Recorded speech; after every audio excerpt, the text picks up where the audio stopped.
everybody. Hello, this is Saturday, January. Let's get this microphone here going here. January 17, very cold outside, ice everywhere, literally. This amazing time we have here. We have uh, ice, the federal uh, officers around Minneapolis and different cities, St. Cloud, raiding our cities and showing up restaurants and shopping malls and working places and stopping people for no apparent reason and asking for documentation. How you have to prove you are an American citizen. And even if you walk in your neighborhood, they stop you, tell you they have, are you American citizen? Where you were born, when you were born, and all that. Now these guys, they just have no calm about making their own laws. As Joe Rogan said, we are going to be in Gestapo now. Now this is really going out of hand. This is really going out of hand. It's not about immigrants now. It's not about illegal immigrants. Illegal, and it's not about safety and crime. They're making the city very unsafe, and there's a huge demonstration and protest in downtown Minneapolis and Powderhorn and all over the city. There is a boycott this coming Monday. Shut it down, a general strike, and people are really waking up. This is getting out of hand, and over, as they say, people reporting and putting video on social media about how aggressive this ICE officers are. Masked, don't know who they are. They just show up and ask you about your freaking ID and freaking this, and we're gonna do to you what we've done to Renee Good, and the killing of Renee Good now become a benchmark threat, and ICE officers are proud and they kind of using it as a threat and reminding people that could happen to you. And so it is a scene, and it's like you are in Egypt. Even my last visit in Egypt, I was stopped by somebody at Tahrir Square asking the same questions. What is your ID? What you doing here? The camera? Is this and that? And so it is. We left Egypt because of all of this. You know, no law, no rights, and when do you have any rights to say no or to you have your passport with you all the time and show it to anybody with a mask that ask you about your ID? When this is gonna stop? What's the limitation? What are the rights of the people of Minnesota or Minneapolis? Where are their rights, and when can they answer? Where can they show their ID? What kind of documentation they should have when they are walking, when they are driving, when they are going to work, or when they are going, shopping, whatever the case might be. This is really very interesting and a very new territory here. I know it's in the making for, we have the blacks and experience and Jim Crow laws and the Ku Klux Klan and the racist police and police brutality and George Floyd, and, a few years back. But this is just, it was targeting blacks or targeted. Now they are targeting everybody, anybody. And as you can see, in a white middle class, woman was shot because she wants to leave. Uh, Today we're going to talk to Professor David Schultz. He is a professor international law, political science at Hamline University. We talked to him before, and he usually comes and tell us, explain to us what the legal implications of this lawless administration and lawless time we're living is. He was interviewed on NBC and he was saying the U.S. citizens do not have to provide identification or prove their citizenship when out walking or standing in that street in public. We have a First Amendment right of association. You have the right to go and gather in your neighborhood and walk in the street without proving who you are. Anybody can do that, you know, to be out on the street, and we don't have any requirement to have an ID. That's what Professor Schultz says. We're going to talk to him very soon and find out what is there a legal base for all of this? Why it is happening, and why people are really not up to arm all over the country, and people talking about Venezuela and Iran. We're going to invade Iran, war on Iran, and we have the Palestinian being killed every day. Every day there is a child being killed or frozen to death. What is going on? So we're going to talk to Professor Schultz very shortly. And as you can see, I know what I can add to this. You've seen the video all over about how the pleasure on it and the aggressiveness and the loneliness of those officers. I don't know who are they, or what kind of training do they have. And Trump asking if ICE cannot do their job, we're gonna declare martial law and bring the military or whatever. It's amazing. That is amazing. Maybe the next time we hear it, we're gonna shut down the internet, like what Mubarak did during the Egyptian revolution. Uh, we're becoming very fearful of my family, my daughter. She's in South Minneapolis, and a lot of people start worrying about sending their kids to school to do things in the park.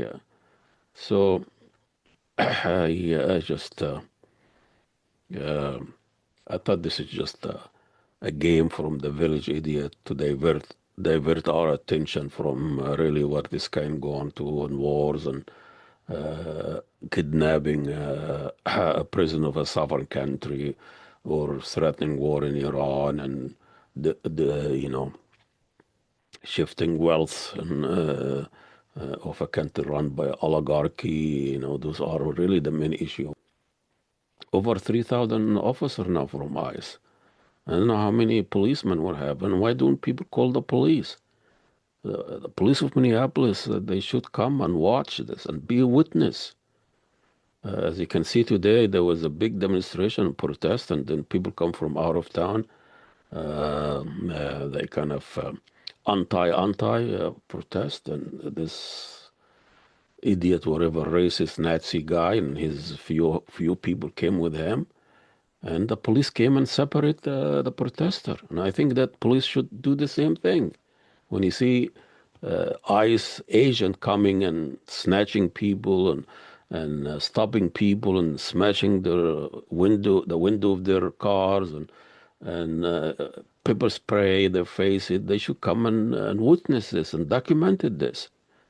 And what is this our police for? I know they come and they say this and that, and we're not going to work with ICE and we're not going to do this. No, you need to do more than that. And Walls or Fry and all of this, they need to do more than just talking. They need to send forces to protect our citizens, to protect our people. Isn't it their job to protect the people of Minneapolis? They are on a go and right, exercise their rights and First Amendment and all of that. So that'll be very interesting to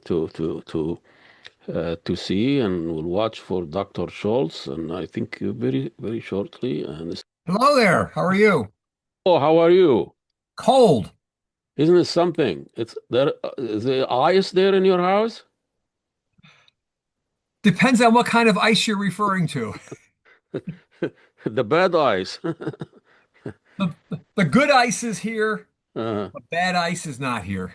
again, Although, I'm in Summit Hill area of St. Paul, and my wife told me that ice was up around Victoria Crossing today. oh, doing You know, what? which They're not which which, having which coffee.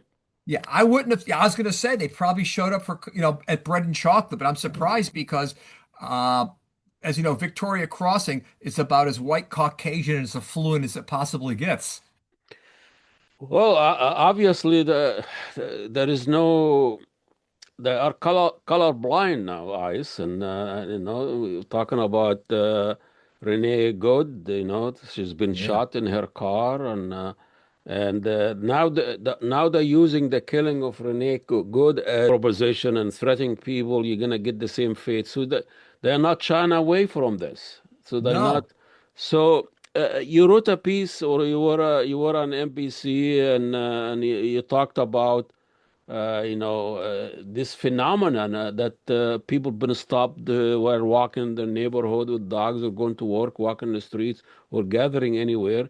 A federal officer can come and ask you for your documentation. You have to. Do you have to prove you are a citizen everywhere, and you have to be ready to be stopped in your Mm. neighborhood, at your home, at the park? So talk to us a little bit about the legality of this practice of what ICE has been doing in the last few months and stopping. Before you know it, they're gonna ask you to prove you are human. That's right. That's right. Since the fact is they can't seem to prove it themselves. Yeah. Let's start with some real basics here. Okay. Is that one of the most basic elements of a free society, such what the United States is supposed to be, that's the Mm, theory, is mm. that what? We have a right to move freely along public streets and freely among our friends, our neighborhood, and wherever we want to go. That the whole concept of the First Amendment, freedom of association, is that I get to pick my friends, I get to hang out on city streets, I get to do whatever I want, and be wherever I want, for the most part. And with that, freedom of association also is supposed to mean that we don't have to prove who we are or give out our names or prove our citizenship. And the reason why I say that is that the theory, this is the theory, by the way. Okay. Mhm. The theory is that I don't have to carry an ID. If I don't have to prove, my citizenship or my status, that if the police or ICE show up and they say to me, for example, who are you? I can say, I don't have to tell you. If they ask me the question, what is it? Are you a citizen? I don't have to tell them. That's supposed to be the theory. The theory is I get to say and do whatever I want. And the only way the police can detain me, the only way they can stop me, is if they have some type of particularized suspicion that I've committed a crime or I've done something wrong. Supposedly, just being on the streets, I don't know, my skin color, or even if I talk to myself funny, that's not enough of a reason in theory to stop people. And I say that because almost everything that ICE has been doing for the last several weeks, again, in theory, violates the Constitution and our most fundamental rights. And so for persons, whether they are citizens, non-citizens here, legally, not legally, regardless of their skin color, regardless of their religion, that rule is supposed to apply for all of us. So obviously this is not happening. Correct. Obviously, as we can see, that people, because of their color of skin, or they have an Right. accent, or whatever, or they have family more than three children, that's Right. all suspicious. Yeah. So how do, what I mean, the Homeland Security, they have a different take on this. Right. They think they have these rights, and people that they are the people who arrest and detain or whatever, they misbehave, and, Mhm. obstruction of justice, and and Trump today talking about invoking the Insurrection Act. Right. Insurrection Act, because people wanna, walk, or they don't have documentation, or the Yeah. people protesting, exercising their First Amendment. So, how does he get away with this? Is first because Congress doesn't have the backbone to step up and say what you're doing is wrong, because Congress can do it. And two, he has done a very good job of packing the courts at this point. But three, I think the third thing is that it's a fear factor. It's a fear factor that he scared people into thinking they can't assert their rights. And what he's done very effectively, and think about this, what do dictators do really well? They use fear, intimidation, but most importantly, they divide people. They divide people against themselves. Because what Trump is doing right now is pitting what? He's pitting, let's say what? His base. These I'm going to call what, white Christian nationalists against everybody else. And then by picking on certain types of people, he pits everybody else against one another. But what I also want to get at here too is that by him picking up people one at a time, it makes it difficult for people to challenge it, because we do have this right to be on the streets. We do have a right to say whatever we want. We have a right to photograph the police. We have a right to heckle them, et cetera, et cetera. And it doesn't seem to matter what, again, your skin color is, if you're a citizen or not. The problem is you get picked up, you get roughed up, some cases like you get shot, what, 3 times or something like that. It either scares people or they don't have the resources to fight back. Because if you're picked up, you're supposed to have what? The right to appear in court, to challenge it. But a lot of times, all ICE is doing is picking somebody up, roughing them up, and dumping them somewhere else. You probably heard the story about that one guy at the Target store a few Mhm. days ago. They grabbed him out of a store. He's yelling, "I'm a citizen, I'm a citizen." They pick him up, they rough him up. What, a half hour later, what do they dump him off at, like Walmart or something like that? So a lot of it right now is a divide and conquer, a very, and you know this from Egypt, you know this from other places, Yeah, that's why I'm classics. here. Yeah, classic strategy. And so, what we need to be figuring out here are strategies for how we build solidarity networks, both formal, informal, how we support one another. And eventually, what we have to be doing is figuring out, among other things, I don't want to solely rely on the courts, but we have to, in part, rely upon the courts to fight back. We're recording this on January 17th. On January 16th, the ACLU in Minnesota had a major victory where a judge said that ICE agents can't harass bystanders, peaceful bystanders. They can't follow them. They can't go after them because they're criticizing him. It's small victories like that we have to keep building upon. But I also want to offer some advice, some basic advice. Okay, Okay. so we can't all, well, okay, we can't all be sheltered in our house 24/7. All right, can't do that. Okay, so things to think about here. If you're out driving about, lock your car. Keep the car locked the whole time. If someone knocks on your window, I know most of us want to roll the window down. Don't do it. And if Well, it's ice, if they it's br- ice or they something like break that, if someone they knocks on your window, ask, "Who are you?" Identify yourself. Remember, don't roll your window down. If they ask you a bunch of questions, I would just say, "I don't have to answer them. No, I'm not purling over. Am I under arrest? If I'm not under arrest, then say, am I free to go?" It's going to take some guts. It's going to take some vigilance. But the stories that I'm hearing of some people out there are stand up, stand up. Now I know we saw somebody, well, executed. Especially when you talk about a bullet hole to the head, that sounds execution to me at yeah. this point. But we have to do that. And the other thing I want to mention here is that we do have to support one another. There's a whole, I'm going to call it almost an underground, maybe not quite underground or clandestine network neighbors helping neighbors. If you're afraid to go out, is there somebody there who can help go out and buy food for you?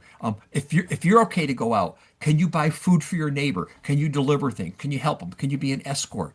We need to be building that kind of stuff. You know, I know it's easy to say for some people, but Yeah, we've seen window smashing. We've seen people yeah, dragged out of I their know. cars. We've seen so this is not going to stop them. The legal Of course not. Of price course and not. all this is not going to stop them. But so what is the end game of this? I know he cannot with all this billions of dollars Yeah, budget for ICE. yeah, And how many he actually deported? I mean, Trump, I mean, Obama deported 3, 4 million people who didn't even know about. yeah, And so, what is the end game and I don't want to blame Trump, all Trump this, Trump that. It's not Trump. Trump is yeah. a symptoms. That's So, right. what's happening to America? Are we talking about ethnic cleansing? Are we talking about this grandiose things? Are we Yeah, talking about getting rid of 100 million so we can be all pure white national, country of yeah. choosing people? Was probably the best deporter in chief we ever had. And I say that with sarcasm. I mean, I Yeah. think he deported more people than any other president in American history, and most of them anonymous and faceless because it wasn't the way it is here. I mean, you're asking a really good question here. Is it to make America white again? I mean, that's a possibility. Is it ethnic cleansing? Is this the American genocide that's going on? That's sort of the equivalent of, I don't know, Nazi Germany's approach. I mean, yes, in part, but you're right. He's also picking on what? Middle class, white suburban women, so that's not the complete explanation here. Is it, sometimes I just wonder, is this power for power's sake? Is it just because he can do it and he wants to basically beat America into submission? I mean, this is a great question here. I mean, if we couple this with what Venezuela and his lusting for Greenland, it just makes me wonder, how much of this is just a pure pursuit of power for power's sake. What's behind Trump? Trump is really not interested to do major kind of new world order. It is he just talk and fall asleep. Next day he'll say something Yeah, different. So yeah. who's behind this guy? They're Well, actually interested in what you were saying, changing America yeah, or yeah, stealing resources of other country. yeah, So yeah, who's behind yeah. all of this? Yeah, I mean, on one level, I think you're absolutely right here. I mean, all Trump cares about is his pocketbook. I Yeah. mean, and he's doing a great job lining his pocketbook right now with everything here, but he's got people like Stephen Miller and that who actually do seem to be what? They seem to be, our white racists, our Joseph Goebbels, they are, fill in our blank, whoever we want to put into here or something like that. We also know that what Silicon Valley's benefiting hugely, although they're also being hurt by this deportation. Uh, I don't know. Was it Richard Hofstadter, great American historian, once talked about what the paranoid style of American politics. And I just wonder if, and I don't know, and I'm not a conspiracy theorist, by the way. Is there some small cabal of incredibly paranoid white supremacists, who are fearful that a bunch of people who look like you, or a bunch of people who pray to Allah or whoever it is, are on the verge of taking over the United States, and they're going to do whatever they can. And when I say, also I should add just who look like you, also people who are like what? Who are gay, who are lesbian, who are transgender. It's it's hard to figure out. It's an us for them. It's an us versus them, but I can't quite figure out who the us is for them. When you look at the American history and when Yeah, you see what's happening now, I'm not surprised. This yeah, is the history, not just the American history, European. When you look at yeah, even before Hitler, yeah, the problem in the West, they take a major atrocity and a major human tragedy like Yeah. the Holocaust or Right. Nazism, and they put it all on one person. Hitler this and Yeah. Hitler that and Hitler this, and we Yeah. got rid of Hitler. That Yeah. means we are okay now. We are still the most democratic, Uh-huh. rational, Yeah. superior nation. Yeah. And I'm afraid we're doing the same thing with Trump. Yes. Trump did this, and even the liberal friends, they keep taking Trump did this and Trump did this. Once you separate those figures, Yeah. Trump, Bush, Bush, Yeah. Yeah. Trump did not do as much of a damage like Bush. Bush Yes. invaded two countries and millions of people got dead, and he still sits next to Michelle Obama and give her a piece of chocolate. And the Yeah. liberals say, "Look at this guy." But Yeah. Trump, yeah, does all of that. Once we separated Hitler from the history, the atrocity, the rotten Yeah. ideology of the West in Europe, Yeah. it happens again. You're absolutely correct. So, Yeah. so if you connect it with the racist and rotten ideology, and you separate it, you can just blame it on Trump, and we are Yeah. done. And he's gonna. It's just an aberration, and mistake were made.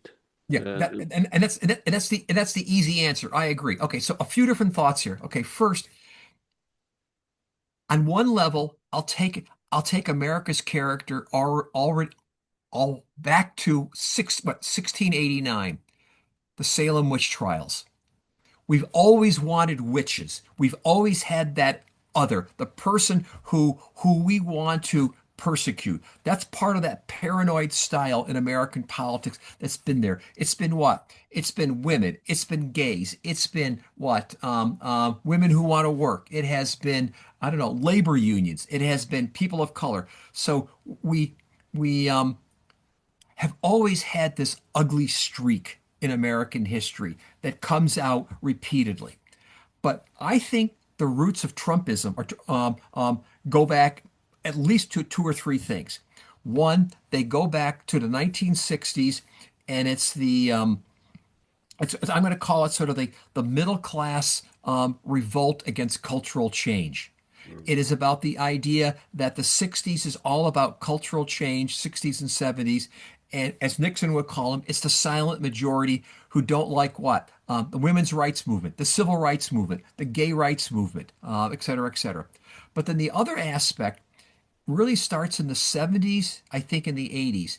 It's the significant deindustrialization of America that that as these old traditional sources of employment disappear, General Motors, what's it, U.S. Steel, a bunch of white guys without college degrees who used to do very well are now not doing well, and they're perceiving that what? That the world is not working in their favor.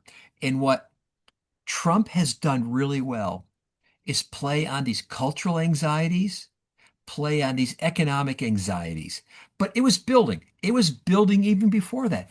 Clinton, Clinton played off of that stuff too. Uh, Reagan did it with what? The welfare queen. So this is to me, Trumpism is a culmination, I'm going to say, of at least 50 years, maybe 60 years of cultural and economic trends that are coming together, along with this deep, deep historical paranoid style of what? Discrimination that goes back at least to the Salem witch trials.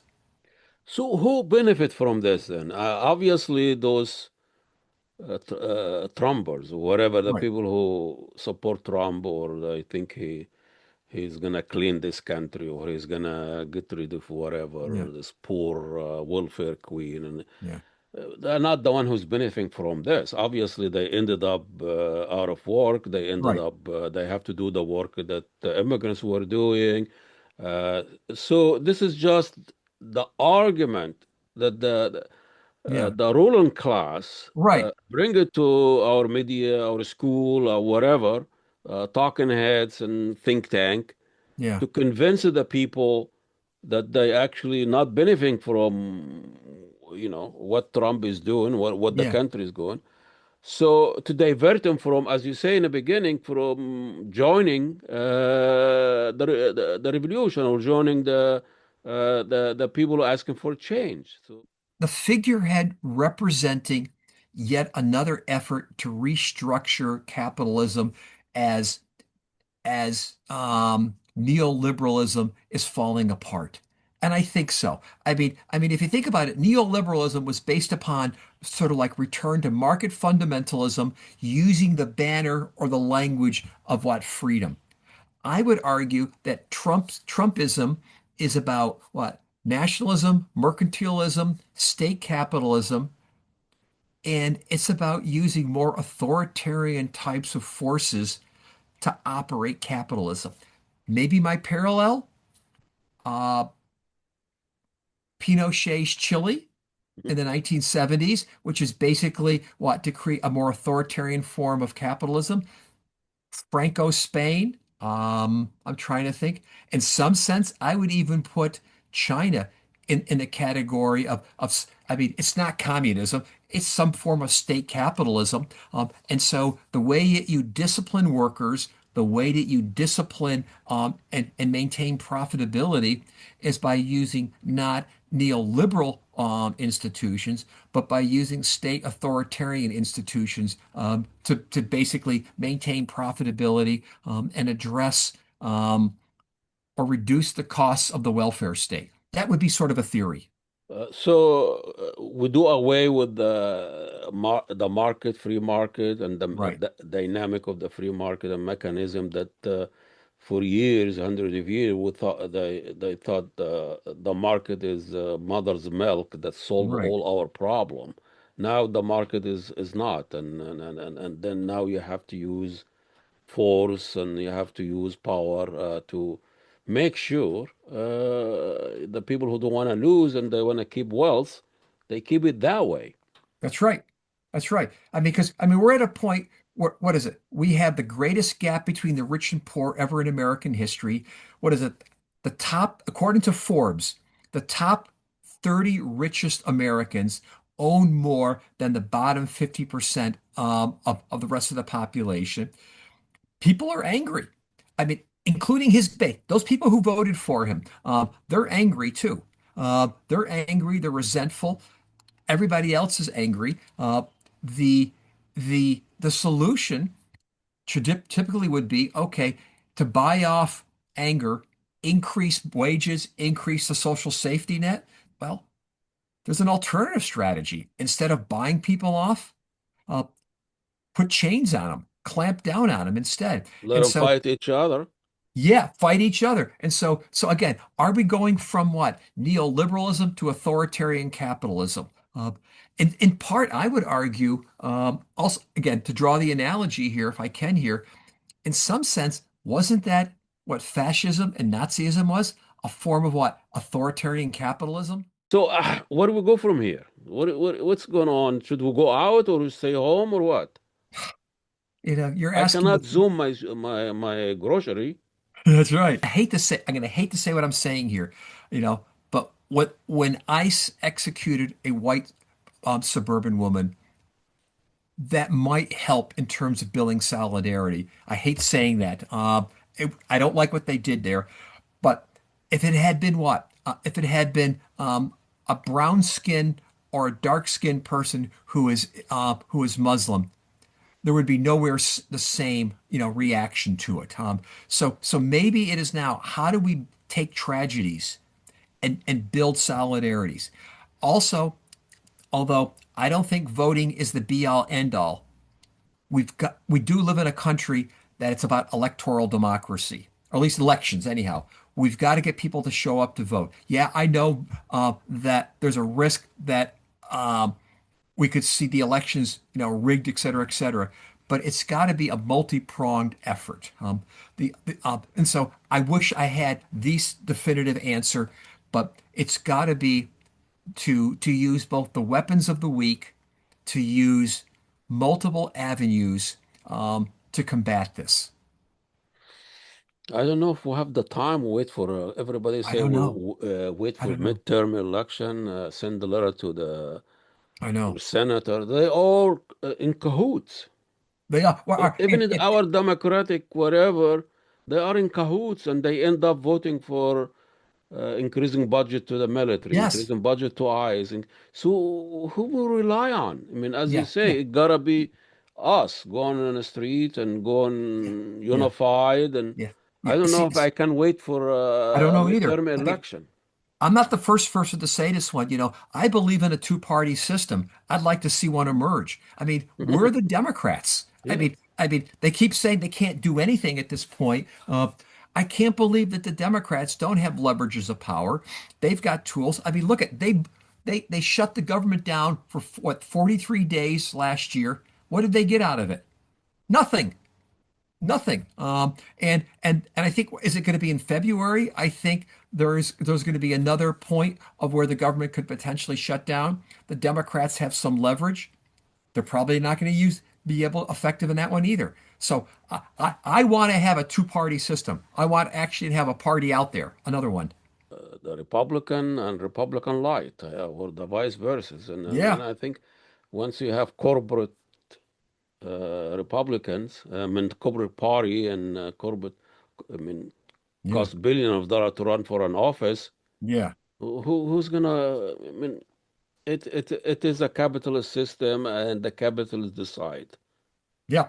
regardless of you know. Yeah. And one of my teachers used to say, and maybe this is what's going on here. He said, actually, Charles Lindblom was another one. He was at Yale. He said, capitalism is like an automatic, what do you call it? He said, capitalism is a prison, and capitalism is an automatic punishing machine. Whenever you try to challenge it, it fights back to punish you. And maybe and the whole argument that Lindblom and others made is that capitalism has its own interdynamic or its own logic. And maybe this is just not about any individuals, because, one way of thinking about Marx is to say, it's about specific interests, people plotting and doing things. Yeah, yeah, That's kind of an instrumental view. yeah. What about a structural view that says capitalism has a way of just protecting itself and defending itself? And maybe that's one going on here. It's the logic of capitalism that's operating on its own axis to try to keep itself going. Uh, Undergraduate, the single best graffiti I ever saw in a bathroom um, was someone wrote, "When it comes time to hang the capitalist system, a businessman will sell them the rope." Okay. yeah, okay, that's great. Wonderful graffiti. Yeah, The exactly. second thing is that I had somebody who asked me the other day if I help my neighbor, is that and whether documented or undocumented, let's say undocumented or Muslim or whatever Hmm. like that, is it okay if I help my neighbors in distress? And I said, if we get to the point where we criminalize helping neighbors, this is no different than saying that the people who helped Anne Frank did something wrong. And so at some point I come back and say, I don't know, was it Henry James once said at the end of the day, said the three things to remember: be kind, be kind, be kind. Maybe we have to figure that out. How do we be kind to one another? I think this you're right, and I think now we are criminalizing helping each other. When people go and Yes. help somebody on the ground, screaming, and four officer on the top of her or him, a young kid, Yeah. they spray you and arrest it. So we're criminalizing kindness. We're Yeah. criminalizing Yeah. human reaction. Well, Professor David Schultz, Professor is Science, constitutional law, Constitution, international law, and he wrote test an about town. yeah, exactly. And he, it was an interview, was an NBC, was an Yeah. Well, article. what it was, a reporter called me up, and she said she had seen some article that I had written or something. I can't remember what it was, and she said, "Can I interview you?" So we interviewed, and she wrote up the piece and put it on NBC. Okay, was it fair? Sometimes Yeah, it they was pretty. edited out. You don't know who's that person. Who said that? But No, it was a good piece. The only criticism I got of it, someone said, "Well, you didn't talk about the fact that they're only targeting people of color. And I wrote back to that person and said, no, because they just shot somebody who was white, so they're not just targeting people of Yeah, but color. they shot her because she was protecting the people who Yeah. non-white. But True, anyway, true, true. look, okay. Well, thank you so much. Appreciate it, David. It's always pleasure to have you here and talk and enjoy the rest of the day. All right, good. Talk to you soon. Hi to Thank you. everybody who's listening, Yeah, including really. ICE agents too. Okay. Only about 5 people watch my show. Don't worry. Okay. See you later. Bye. Thank you.